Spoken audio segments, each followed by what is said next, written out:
পাতা ওষুধ হলে আপনার 850 টাকা, যে আপনার ফুল পাতা নিলে আপনার 1700 টাকা নেয়। এটা কেটা তো খায় ওনার ওই লাগে অস্বস্তিকর আরো বেশি সৃষ্টি হইতেছে।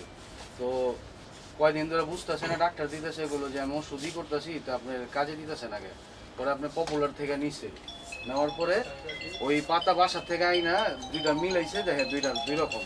তারপরে আমরা শিওর হওয়ার জন্য আবার কোম্পানির লোকের কাছ থেকে আবার এই যে মনে করেন যে আরেক পাতা এরকম নিচ্ছি, দেখলাম যে উনাদেরটার মধ্যে আপনার এই লেখা নাম্বার নাই, উনাদের ডিজাইন আলাদা আর এটার মধ্যে ডিজাইন আলাদা। লাস্টের মধ্যে যেটা নিচ্ছেন সেটা ডিজাইন আলাদা। শারমিন আক্তার উনি যেতে পারে, উনি যেতে পারে। এখন পরবর্তীতে যিনি আসছেন ওনার প্রেজেন্স ছাড়া আপনি এটা করতে পারবেন না।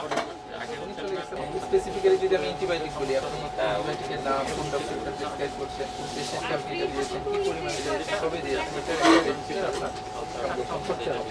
না হলে আমরা এটা খুব স্বাভাবিকভাবে ধরে নেব আপনি উইদাউট প্রেসক্রিপশন বিক্রি করছেন। আপনি সে ধরনের কোনো রেজিস্টার মেনটেন করেন?